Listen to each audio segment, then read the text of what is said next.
Good afternoon, teachers, and thank you for joining me during your planning time. I want to share with you a tool that I use in my classroom just to assess if students have learned the lesson for the day. It's an informative assessment tool called Quizizz.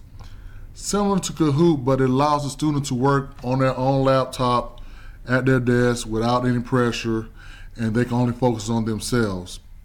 So right here I have the website up, Quizizz.com, and you can set up your own account. It is free. And so I'm just going to log in right here. And we're just going to try to set up a quiz. I just want to get you sort of used to using the program. I'm going to sign in with my Gmail account. So what I just want to show is just a brief overview. If you look to the left, you can create a quiz.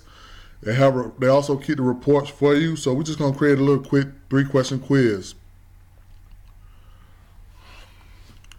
Now what you can do, you can add an image for your quiz. I'm just going to make up this quiz name, Math Game. All right. Then you have a choice whether it's public or private. I keep mine public because sometimes teachers want to share other information, and I'll show you towards the end where you can search for other quizzes that have already been made. All right, so I'm going to start with this question. Just create a simple question. Close that. Do you like math? And then you put your answers right here. I'm putting yes, no, maybe. And the correct question would be, of course, yes. All right, then I want to add a new question.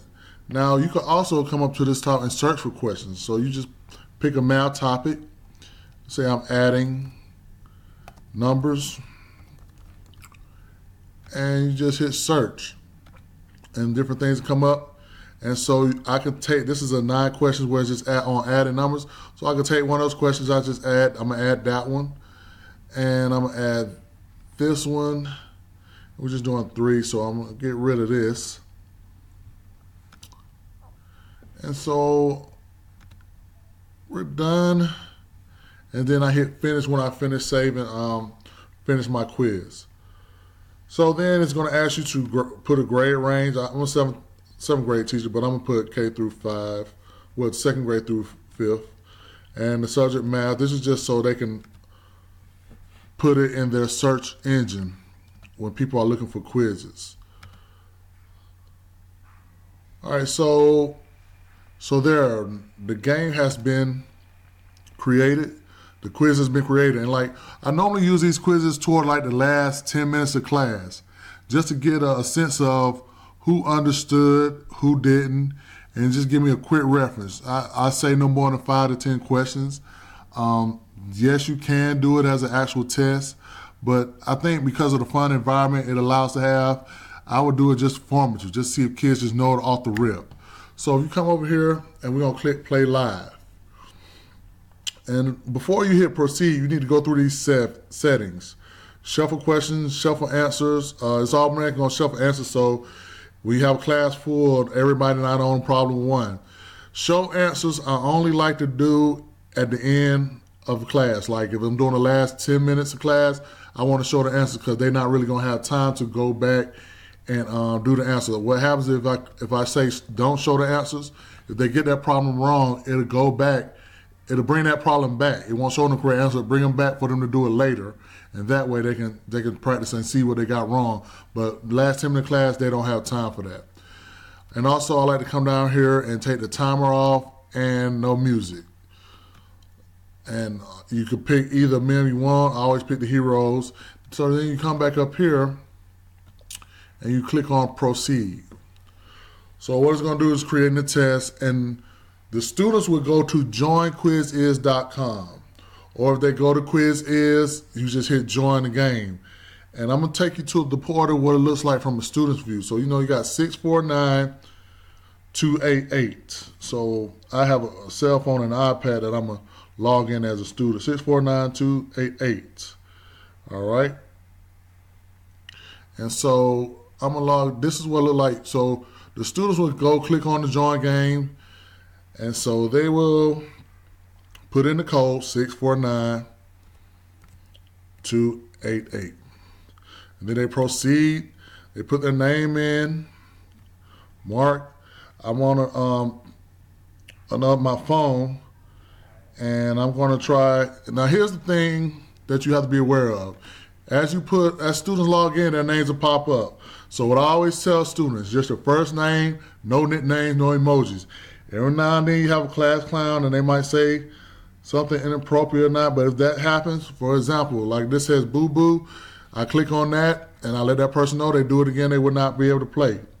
And I allow them to put their name in. Just one time, you don't be there all day. So let's see, you got 649288. All right, and so we are going to play. So we go ahead and put Bob. That's what he meant to do, Bob. And then I got one more, 649288. And this will be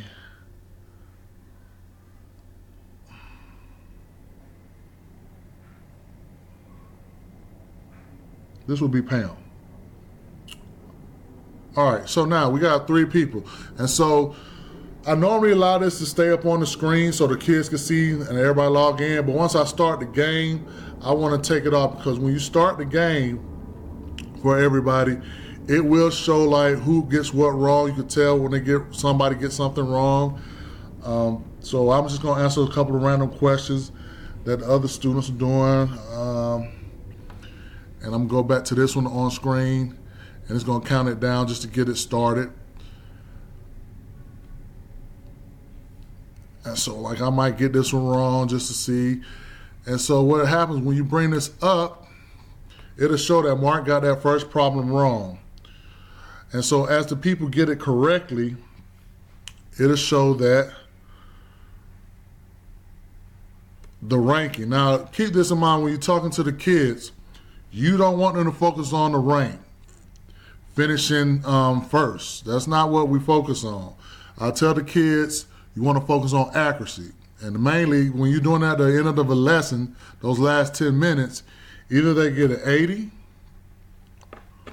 or 80 above, and that would assume that they have grasped somewhat of what you have covered. However, they get below 80, that means you might have a little bit more to do.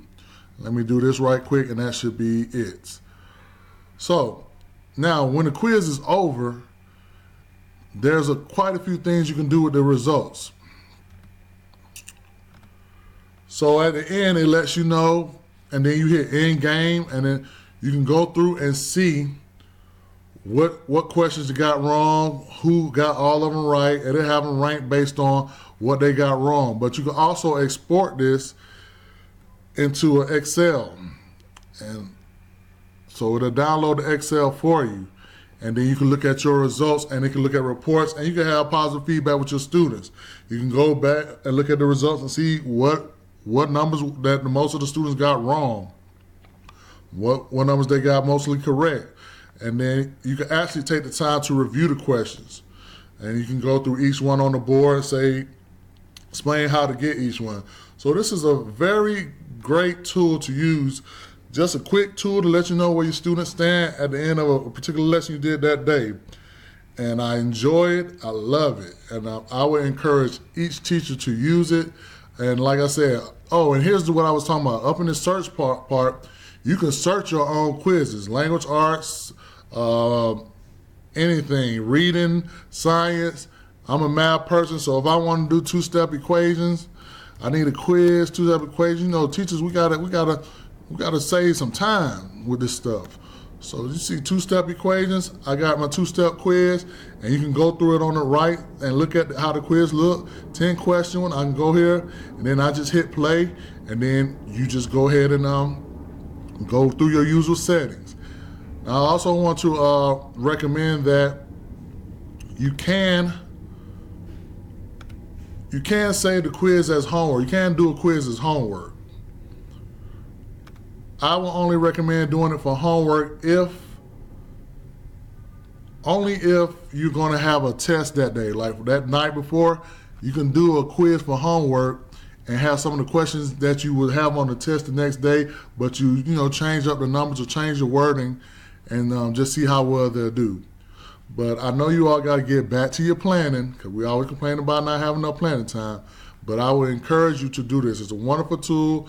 The kids do enjoy it. They are excited about it.